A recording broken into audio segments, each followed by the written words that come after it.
Hi, I'm Erica Luis. I'm part of the QCU Robotics team, QCU Alpha, and I'm one of the programmers.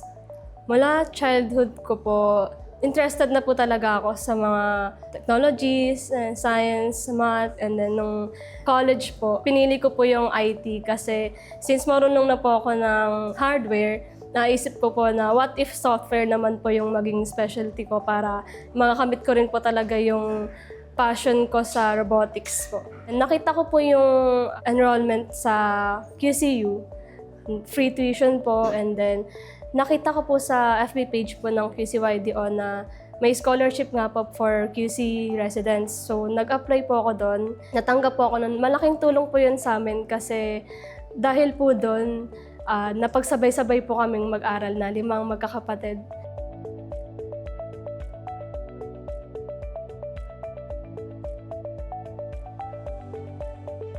Lahat po ng branches ng QCU, natadaanan po ng libreng sakay. Halos araw-araw ko po siyang ginagamit para makalesen na rin po sa expenses. Kasi if hindi po ako maglilibreng sakay, sobrang mahal po ng pamasahe. Nung high school po ako, meron na po talagang robotics team sa Batasan. And nung time po na yon, parang mababa po yung tingin ko sa akin kasi iniisip ko po nun, kaya ko ba to? Babae ako eh. Ayun. Puro po sila lalaki nun sa robotics team po ng Batasan. So, hindi po talaga ako sumali. And then, nung college na nagkaroon po ng gender and society, unti-unti pong nawala yung ganong thinking ko po. Hindi lang pala dahil babae ako, hindi ko na pwedeng gawin tong mga to.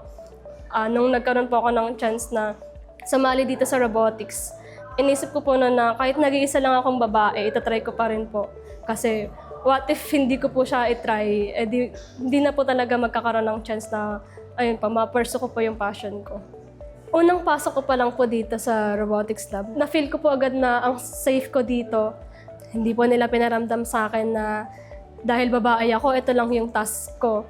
Magdo-document lang ako, hindi ako pwedeng humawak ng robot, hindi ako pwedeng mag-code. Sobrang motivated po talaga kaming lahat na gawin yung best namin. Kaya nung nag-champion po talaga kami. Sobrang saya na hindi po nasayang yung efforts ko, yung late nights na nagpupuyat po kaming lahat.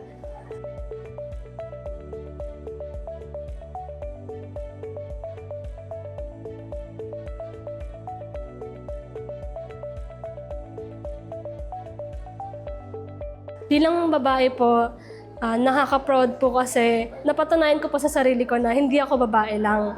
Babae ako kaya kaya kong gawin to. Babae ako and nag-excel ako sa ginagawa ko.